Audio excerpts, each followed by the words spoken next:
Hello అండి, అందరికీ నమస్కారం. Welcome back to city Markandaiah channel. ఇక మన ఛానల్ని ఇంకా లైక్ చేయకపోయినా, సబ్స్క్రైబ్ చేసుకోకపోయినా వెంటనే సబ్స్క్రైబ్ చేసుకొని లైక్ అయితే కొట్టుర్రి.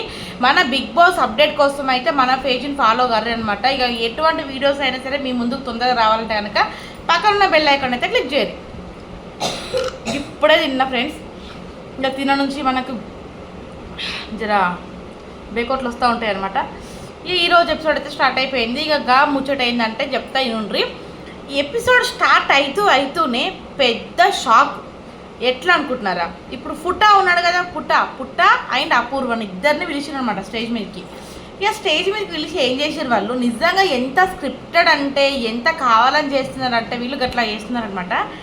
అక్కడ ఒక 2 కార్డులు పెట్టిరు. ఇక కార్డులలో ఎవరు ఏది సెలెక్ట్ చేసుకుంటారు అనేది వాళ్ళ తలరాతను బట్టి ఉంటుందంట. ఇప్పుడు ఒకళ్ళు గ్రీన్ సెలెక్ట్ చేసుకున్నా, ఒకళ్ళు రెడ్ సెలెక్ట్ చేసుకున్నా, రెడ్ దాంట్లో స్టే అంటే హౌస్లో ఉన్నదాన్ని వచ్చింది అనుకుంటా కార్డు మీద, వాళ్ళు హౌస్లో ఉంటారు. ఒకవేళ ఎగ్జిట్ అని వచ్చింది అనుకోరి వాళ్ళు వెళ్ళిపోతారు అనమాట. మరి కార్డులు పుట్ట అట్లనే అపూర్వ తీస్తుంది అంటే వాళ్ళిద్దరు తీయరనమాట, మన శ్రీముఖి గారు తీస్తారు. ఇప్పుడు ఈ కార్డు నీకు, ఈ కార్డు నీకు, అందులో ఏముంటే అది నువ్వు ఇక్కడ ఉంటే ఉంటావు, లేకుంటే బయటికి పోతావు అంటేనేమో ఏం కాదు. గట్లా కాకుండా వాళ్ళని చక్కగా అక్కడెక్కడ నిల్చోబెట్టి ఈమెనే కార్డు తీసి నువ్వు ఎగ్జిట్ పుట్ట, నువ్వు హౌస్లోనే ఉంటావు అపూర్వ అంటే అది ఎంతవరకు కరెక్ట్? ఇప్పుడు బ్యాక్ సైడ్ ఏముందో తెలియదు, లేకుంటే అందువల్ల ఎవరెవరికి ఇప్పుడు ఒకవేళ పుట్ట ఏం చేసిండు ఒకటి సెలెక్ట్ చేస్తున్నాడు, దాంట్లో ఎగ్జిట్ అని వచ్చింది. ఇప్పుడు ఆ కార్డులో అందులో ఉండాల్సింది కూడా అంటే స్టే అనేది కూడా ఉండొచ్చేమో కదా. అంటే వీళ్ళు కావాలనే ఎగ్జిట్ చేయాలని చెప్పేసి ఎగ్జిట్ అని చూపించారు. అక్కడ అపూర్వను ఉంచాలనుకున్నారు కాబట్టి ఉండేటట్టు చెప్పారు అని నాకు అనిపించింది. నాకు ఎందుకో ఇది స్క్రిప్టెడ్ ఫేక్ అని నాకైతే అనిపించింది. మరి మీకు ఎట్లా అనిపించిందో కామెంట్లు అయితే రాయరనమాట. ఇక దీని తర్వాత శ్రీముఖి గారి మన పుట్ట అయితే వెళ్ళిపోయిండు. వెళ్ళిపోయాడండి, ముందుగానే రిజెక్ట్ చేసి అయిపోతుండే కదా. దీనికోసం అని చెప్పేసి ఇక స్టేజ్ మీద దాకా పిలిచి స్టేజ్ మీద నుంచి జపాన్ వ్యక్తిని పంపించడం ఏందో ఏమో. ఇంకా అదేదోగా ఉప్పల్ బాలకు అవకాశం ఇస్తారని మంచిగా ఉంటుండే. ఇక దాని తర్వాత శ్రీముఖి గారు అయితే ఏం చేశారంటే అందరికీ మిరపకాయలు ఇచ్చారనమాట. ఇక మిరపకాయలని అందరినీ తినమని చెప్పింది. వాయమ్మని బిగ్ బాస్ అగ్ని పరీక్ష నుంచి బిగ్ బాస్కి పోవాలంటే కనుక గింత టార్చర్ పెడతారా కామనర్స్ని? గింత దారుణంగా హింసిస్తారా? మిరపకాయలు తింటే గొంతు నొప్పి కాదా, నోట్లో మండదా? నీళ్ళు తాగితే కూడా నాకు కారం గింత అన్నంలో కూరలో గింత ఏదైనా కారం అయిందనుకో ఇట్లా అంటాం. కానీ ఇట్లా మిరపకాయలు ఇస్తే ఎట్లా సంగతి చెప్పుర్రి? నిజంగా నాకైతే అస్సలు నచ్చలేదు. కానీ అందరు తిన్నారు, కళ్ళకే నీళ్ళు వచ్చినాయి, ఇంకా మస్తు గొంతంతా నొప్పి అయింది, ఇట్లంతా అయింది అనుకోరి. ఈ తర్వాత మళ్ళా ఇంకొక మిరపకాయ, రెడ్ మిరపకాయ అమ్మనికి ఇచ్చారనమాట. యూనిట్లని అన్నీ ఇన్నని చెప్పుకుంటా అంటే ఎక్కువ కారం ఉండే మిరపకాయ అనమాట. ఫస్ట్ పచ్చి మిరపకాయ ఇచ్చారు, తర్వాత రెడ్ మిరపకాయ ఇచ్చారు. గది కూడా తిన్నాడు అమ్మని. తిని మస్తు మొత్తుకున్నాడు అనమాట. ఇక నీళ్ళు తాగిండు, అయినా కానీ గొంతు మండుతుంది. ఎట్లా గంత ఘాటు కారం తింటే ఎట్లా అసలు చెప్పుర్రి? నిజంగా నాకైతే అస్సలు నచ్చలేదు. ఇక దాని తర్వాత ఏమైందంటే ఎండిపోయిన మిరపకాయ ఉంటుంది కదా, ఎండిపోయే మిరపకాయని మంచిగా బగ్గ పొడి చేసి దాంతో చిప్స్ రెడీ చేస్తారంట. చిప్స్ని కూడా తినాలంట. ఇక గట్ల ఓలోలు తింటారు, గేమ్ ఓలోలు ఆడతారంటే కనుక దీపక్, అమన్, సుమ, లయ ఇక నలుగురు అయితే నిలబడతారు. నలుగురికి అయితే చిప్స్ అయితే తినబెడతారు. తర్వాత గేమ్ అయితే స్టార్ట్ చేస్తారు. అయితే ముందు 2 చిప్స్ తిని ఇక నోట్లో ఏం లేదన్నప్పుడు నీళ్ళు తాగేసిన తర్వాత ఇక బుగ్గలు ఉంటాయి కదా, బుగ్గలు అయితే ఊపుతూనే ఉండాలి. 25 బుగ్గలు ఊపాలంటే బుగ్గలు వలిగిపోతే ముందుగా ఎవరైతే బుగ్గల్ని 25 బుగ్గలు వలగొడతారో గాళ్ళు విన్నారు, గాళ్ళు టాప్ 15కి పోతారనమాట. అయితే గట్లనే అనుకున్నాను నేను, టాప్ 15కి పోతాను అనుకున్నాను. పోలే, అలా గేమ్ పెట్టి వదిలేసారు. కానీ నిజంగా చెప్తున్నా, అమన్ కానీ దీపక్ కానీ లయ అయితే ఇక చోటా భీమ్ కాబట్టి ట్రై చేసింది అప్పటికైనా. సుమ కానీ నిజంగా ఎంత ఎఫర్ట్స్ పెట్టిరంటే మస్తు అంటే మస్తు ఆడిర్రు. సుమ ఎక్సలెంట్గా ఆడింది. నాకైతే నిజంగా ఆ అమ్మాయికి గింత అన్యాయం చేస్తారా బిగ్ బాస్ టీం వాళ్ళు?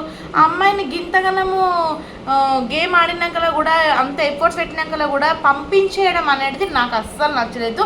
బిగ్ బాస్ అగ్ని పరీక్ష scripted show, care of address అనమాట. గంత మంచి షో, రియాలిటీ షో అంటారు కానీ రియాలిటీ షోనే కాదు, ఇది స్క్రిప్టెడ్ షో అని ఫుల్ క్లారిటీగా అయితే అర్థమైపోతూ ఉందన్నమాట. అయితే ఇక సుమన్ అయితే పంపించేసారు టాస్క్లా. నాకైతే నిజంగా మస్తు బాధ అనిపించింది. కానీ ఇక ఒక నిమిషం, ఇక ఆమె అయితే ఇక మన సుమ ఉంటుంది కదా, జర కళ్ళలోకించి అది కాటుగా అంతా కారుతుంది, కళ్ళు మండుతాయి, జర పౌజ్. ఇక గేమ్ అయితే ఆపేస్తారు, మధ్యలో ఆపేసిన తర్వాత ఇక వేరే వ్యక్తి వచ్చి ఆ కళ్ళ అంతా కాటుగా తీసేసినాక కూడా సుమ మంచిగా ఫుల్ ఎఫర్ట్స్ పెడతా ఉంటుంది. అయినా కానీ ఇక ముందు అయితే దీపకు, తర్వాత అమ్మను, తర్వాత ఇంకా మన సుమ, తర్వాత ఇక లయ పూర్తిగా గేమ్ ఆడలేదనుకోరి ఇక మధ్యలోనే వదిలేసింది అనమాట. ఇక గిట్లా ఈ గేమ్ అయితే అయిపోయింది. ఇక దాని తర్వాత ముక్కు, చెవి, ఐబ్రోస్ ఏదో 2 చోట్ల కుట్టించుకోవాలని ఒక టాస్క్ అయితే పెడతారు. ఈ టాస్క్ వచ్చేసి రోహిత్ ఏమైతే వస్తారనమాట. కానీ ముక్కు కుట్టించుకోవాలని చెప్పగానే రోహిత్ అయితే పక్కకి వెళ్ళిపోతాడు. ఎవరు కుట్టించుకుంటారు, ముఖ పొరగాలో ముక్కు కుట్టించుకుంటారా ఏంటి? బిగ్ బాస్ అగ్ని పరీక్ష నుంచి బిగ్ బాస్కి పోనీకి ముక్కు కుట్టించుకోవాలి, చెవులు కుట్టించుకోవాలి, నెత్తులు కొరికించుకోవాలి, గడ్డలు గీక్కోవాలి. గివొక టాస్క్లైనా, గిదొక గేమ్ అయినా, ఇంకా గేమ్లే దొరకలేవా వీళ్ళకి దునియాలో? ఈ గేమ్లే దొరికినాయా? దిక్కుమల్ల గేములు నాకు అర్థం కాదు, నాకు అస్సలు నచ్చలేదు అసలు నిజంగా. కానీ హేమంత్ని చూస్తూ ఉంటే మాత్రం నిజంగా మస్తు అంటే మస్తు బాధ అనిపించింది. ఎంతగానం సాక్రిఫైస్. అసలు ఒక మగపిల్లగాడు చెవు కుట్టించుకుంటే కుట్టించుకుంటు, కానీ ముక్కు కూడా కుట్టించుకోవడం అనేది నిజంగా ఇది వెరీ వెరీ టఫ్ అనమాట. నాకైతే నిజంగా మస్తు బాధ అనిపించింది. ఇక దీంతో ఇక రోహిత్ కుట్టించుకోవడం రోహిత్ ఇక శ్రీముఖి ఇద్దరు అయితే కౌంటర్ వేస్తూనే ఉంటారు. హేమంత్ మాత్రం ఇక ముక్కు కుట్టించుకుంటాడు అనమాట. రోహిత్ సైలెంట్గా వచ్చిండు, సైలెంట్గా గేమ్ ఆనికి వచ్చిండు, సైలెంట్గా కూర్చోనికి వచ్చిండు, అవకాశాలు వస్తున్నా కానీ డేర్ చేయనీకి వస్తలేడు అని చెప్పేసి ఇక గమ్మున సెటిల్ వేసుకుంటా పోతా ఉంటారనమాట. ఇక దీని తర్వాత మళ్ళా ఇంకొక టాస్క్ అయితే ఇస్తారనమాట. ఇక టాస్క్ వచ్చేసి రుచిత, ప్రియాంక ఆడొక నీళ్ళు ఉంటాయి, ఇంకొక ఖాళీ డబ్బా ట్యాంక్ ఉంటుంది, ఇక నీళ్ళు తీసుకెళ్ళి గట్లా పోయాలన్నమాట.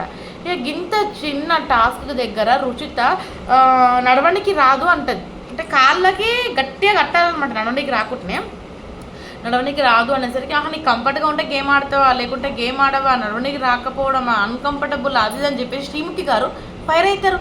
అసలు ఆ పిల్ల ఏమన్నది, మీరు గంత ఇష్యూ చేయాల్సినంత అవసరం ఏముంది? నిజంగా నాకు అస్సలు నచ్చలేదు. ఇక ఆమె స్థానంలోకి ఏం చేస్తే ఇక రుచితను పంపించేసి రుచిత స్థానంలో జాన్సన్ తీసుకొచ్చి పెడతారు. ఇక జాన్సన్ తీసుకొచ్చి పెడతారు. గేమ్ ఆడేటప్పుడైతే ఇక నీళ్ళ గ్లాసులతో డ్రమ్ము నింపడం ఏందని చెప్పేసి ఇంత ఈజీగా ఎట్లా ఆడిపిస్తారు వీళ్ళని అని చెప్పేసి ఇక వాళ్ళకైతే కరెంట్ షాక్ వచ్చేటట్టు కొన్ని బ్యాటరీలు అయితే తగిలేస్తారనమాట.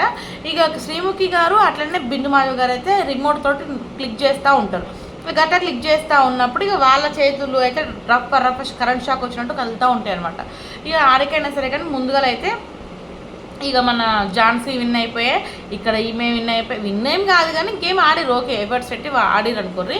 ఇక అక్కడ ఝాన్సీ ఒక ఎమోషనల్ స్టోరీ చెప్తుంది. వాళ్ళ డాడీ ఎలక్ట్రికల్ పని చేస్తాడు, స్తంభం ఎక్కిండు, కరెంట్ షాక్ కొట్టింది. అయితే అసలు నిజంగా ఆ రోజు మా డాడీకి ఏమైనా ఉంటే మస్తు నలుగురం ఆగం పడుతుంటే మీ రోడ్డు మీద పడుతుంటే ఇప్పుడు నాకు ఆ సిచ్యువేషన్ నాకు మా డాడీ గుర్తుకొచ్చింది, షాక్ కొడుతూ ఉంటాయి అని చెప్పేసి కొంచెం ఎమోషనల్ అవుతుంది. ఇంకా దాంతో అయితే ఇక అందరూ అయిపోతుంది అనమాట. ఇక దాని తర్వాత ఏమవుతుందంటే ఇక క్లిప్పులు పెట్టే టాస్క్ పెడతారు. ఇక ఈ టాస్క్లో నిజంగా రోహిత్, జోష్న అయితే ఫుల్ ఎఫర్ట్స్ పెట్టారు. దీంతోపాటు గాయత్రి గారు కూడా ఆడారు అనమాట. అయితే ఈ గేమ్లో గాయత్రి గారు అయితే మధ్యలోనే స్కిప్ చేస్తారు, కానీ రోహిత్ అలాగే మన జోష్న గారు వీళ్ళిద్దరైతే ఈ క్లిప్పులు ఇక్కడ పెట్టుకోవడం నిజంగా చాలా ఎఫర్ట్స్ టాస్క్. అసలు చెప్పాలంటే చాలా ఎఫర్ట్స్ అనమాట, అంత బాగా ఆడారు. ఇక ఆ గేమ్లో గాయత్రి గారు గివప్ ఇచ్చినా కానీ రోహిత్ అయితే ఎక్కువ క్లిప్పులు పెట్టుకుంటాడు. ఇక ఆమె జోష్న అనేమో కొన్ని రోహిత్ కంటే తక్కువ క్లిప్పులు పెట్టుకుంటుంది అనమాట. కానీ రోహితే గెలుస్తాడు ఈ గేమ్లో. నాకైతే నిజంగా లేట్గా ఆడినా కానీ సూపర్గా ఆడిన అనిపించింది రోహిత్ని చూస్తూ ఉంటే. మరి మీకు ఎట్లా అనిపించిందో కామెంట్ అయితే చేయరి. ఇక లాస్ట్ డేర్ అని చెప్పేసి ఇక అపూర్వను రుచితలకు ఐస్ ట్యాబ్ అయితే ఒకటి ఇస్తారనమాట. మళ్ళీ రుచితకు ఆడడానికి ఛాన్స్ వచ్చింది. ఇది లాస్ట్ డేర్ అని చెప్పేసి ఇద్దరికి ఒక గేమ్ అయితే ఇస్తారనమాట. ఈ గేమ్లో ఏమొచ్చేసి అంటే ఇప్పుడు ఒక డ్రమ్ లాగా ఉంటుంది, దానిలో ఐస్ ఇక్కడ వరకు మనం కింద మునిగిపోవాలి, మొత్తం ఐస్ నీళ్ళల్లో కూర్చోవాలి. అట్లా ఎంతసేపు కరెక్ట్గా 3 నిమిషాల 14 సెకండ్ 3 నిమిషాలు కూర్చోవాలి. కానీ ఎక్కువ శాతం వాళ్ళు కూర్చుంటారంటే 3 నిమిషాల 18 సెకండ్లేమో అపూర్వ కూర్చుంటుంది, 3 నిమిషాల 14 సెకండ్లేమో రుచిత కూర్చుంటుంది అనమాట. ఇక గిట్లా అపూర్వ గెలుస్తుంది, ఇక రుచిత అయితే ఓడిపోతుంది అనమాట. ఇక గీ డేర్ అయితే కంప్లీట్ అయిపోతుంది. ఇక ఇంకా 15 మంది కంటెస్టెంట్లలో ఎవరు ఉంటారు ఎవరు ఉండరు అని చెప్పేసి ఇక అందరైతే పిలుస్తూ ఉంటారు అందరినీ. కానీ ఇందులో గాయత్రి ఏమి ఆడింది అండ్ ప్రియాంక గారు ఏం ఆడారు చెప్పు. నాకైతే అసలు నిజంగా నచ్చలేదండి. వీళ్ళిద్దరిని రీప్లేస్లల్లా సుమని అట్లనే రుచితని తీసుకునేది జోష్న కూడా తీసుకునేది ఇంకా ఆడని వాళ్ళు ఇంకెవరు ఉన్నారు. అపూర్వ ఏమంతా ఎఫర్ట్స్ పెట్టింది చెప్పుర్రి. అపూర్వ గారు ఏమంతా ఎఫర్ట్స్ పెట్టిర్రు. అన్యాయంగా సుమకి ఎలిమినేషన్ చేసిర్రు, రుచితకి సుమకి. ఇంత అన్యాయమా చెప్పుర్రి. నాకైతే నిజంగా నచ్చలేదు. ఫుల్ స్క్రిప్టెడ్ షో అనమాట. ఇక దీంతో టాప్ 15 నుంచి సెలెక్ట్ అయిపోయారు. ఇక దీంట్లో నుంచి అయితే సుమ, రుచిత, జోష్న, లయ నలుగురిని అయితే ఎగ్జిట్ చేసేసారు. నలుగురితో పాటు పుట్ట 5 మంది అయితే ఎగ్జిట్ అయిపోయారు. మిగతా వాళ్ళందరూ టాప్ 15లో అయితే ఉన్నారు. మరి ఈ ఎపిసోడ్ మీకు ఎట్లా అనిపించింది? మీ ఫేవరెట్ కంటెస్టెంట్ ఎవరు మీ ఫేవరెట్ కంటెస్టెంట్ దాంట్లో నుంచి ఎవరు బిగ్ బాస్ పోవాలనుకుంటున్నారు అనేది గాల పేరు అయితే ఈ కామెంట్ సెక్షన్లో అయితే రాయండి. అట్లనే వీడియోని లైక్ చేయండి. నాకైతే ఇది స్క్రిప్టెడ్ షో లాగా అనిపించింది. అంటే నిజంగా నచ్చలే అసలు.